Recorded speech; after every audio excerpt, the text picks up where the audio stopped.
Hey, now up here, I'll be revealing to you the current top meta raid builds and strats that the top alliances and I use to reach those raid numbers you saw in King God Castle. This information is usually kept under wraps within the English and Western audience, but it's quite open in the other communities. However, I tend to start changing that and breaking that mold starting right now, though keep in mind that these raid builds are continually getting changed as relics and heroes get added and adjusted. In this video, I'll be showing you the current top meta build for the raid boss Mage. So as always, first things first, a little preface. This is intended for advanced and top end players. Having said that, awakened heroes are definitely required. If you're a beginner, please feel free to ask the community or stick around for future videos on my channel. I'll be showing you the standard building positions, and it'll be exactly that, just standard. It'll be up to you to tweak your positioning and build to suit your needs. That's why practice mode exists in the first place. Lastly, knowing the build is only about 20% of the work. The rest comes from knowledge and raid forming, positioning, and pathing, all of which I won't be going over in this video, and something that you can get help from your alliance. Alright, so let's quickly talk about what Mage Boss actually does. I'll talk about the Mage Boss as if the boss has all of the divine properties activated. So the boss's skill is actually its highlight. It'll deal an instant of damage as well as silence all of your units for a certain amount of time. So for the first property, he'll be receiving less skill damage, aka magic damage, which doesn't really matter because it's always been meta to use Zhao Yun in the build, and we'll see why later. So for the gold and diamond properties, it just means that his skill will happen more often and do more damage, as well as silence longer. And then actually the Mage Boss's auto attacks are actually these vertical lasers that will hit everything in the column.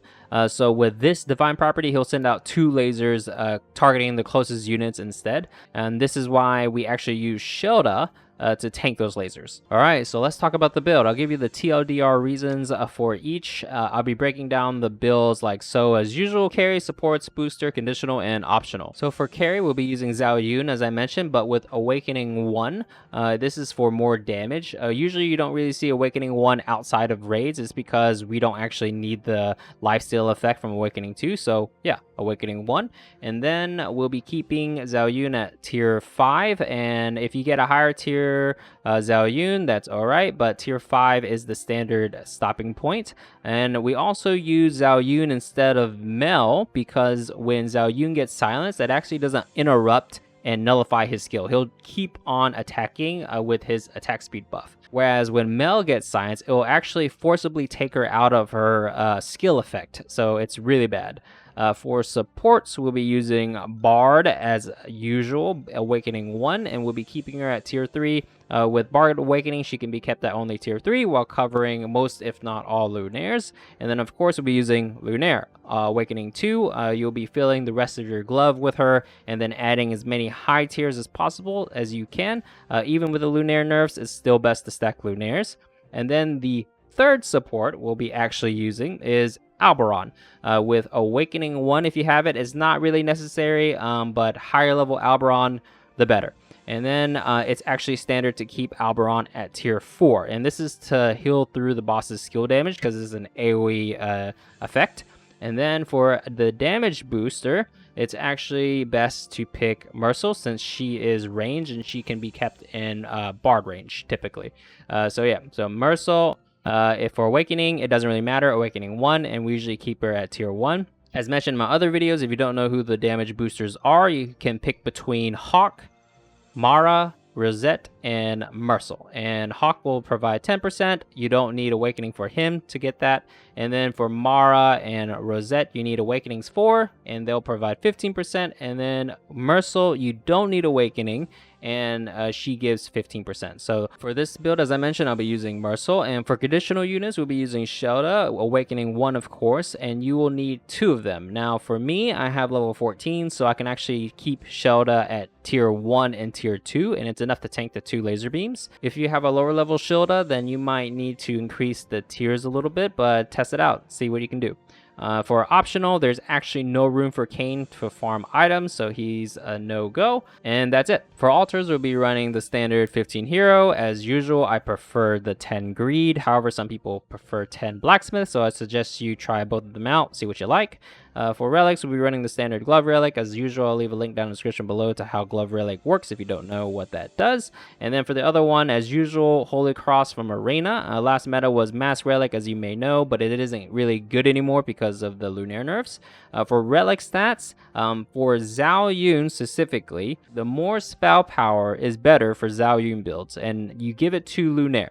And attack speed on Zhao Yun is actually kind of meh, but you're still trying to go after that +1 attack count. So spell power and more Lunaires is really huge for Zhao Yun builds. So if you want to do more damage, get more spell power and get more Lunaires. For items, as I mentioned, staffs on highest Lunaire is actually more important than bows on Zhao. However, it's still good to go for that sweet +1 attack count effects for huge damage. Swords on either, I usually put them on Zhao first if I have space, and then armor on Bardry, of course. And if you have extra bows, also give them to Bard. It's actually really good for her because it'll sync up with your Lunaires better. And then for the +1 range effects, it's actually not too bad here, actually, if you end up rolling it. Though it's important to know that Zhao is considered a ranged unit. So if you combine bows on Zhao, he'll actually still be able to get that +1 range. So if you don't want that +1 range, usually you combine bows on a melee unit that's on a bench or on the field that you can sell later. Just when you set up your raid team, just make sure that your filler unit or your 6th unit is a melee unit just for combining. So with this build with max level heroes, you can get around 8 to 11 million damage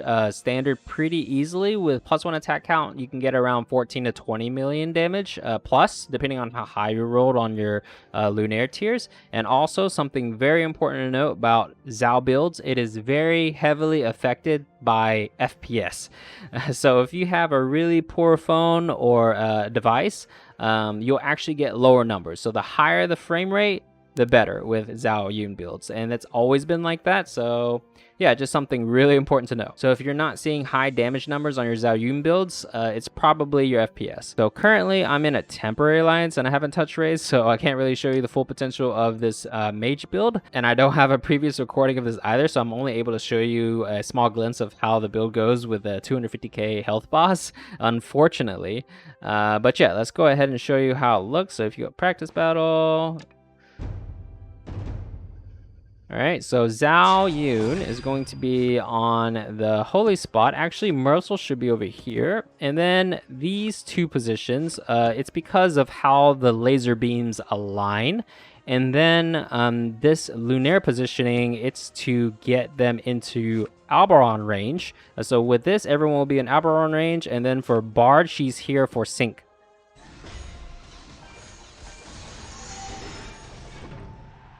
And it'll look something like that pretty much for the whole round. And that's it, the current Mage Boss meta build that all the top alliances use. Be sure to check out my other raid meta builds that I revealed. Thumbs if you liked it, subs if you loved it, and I'll see you in the next one. Later.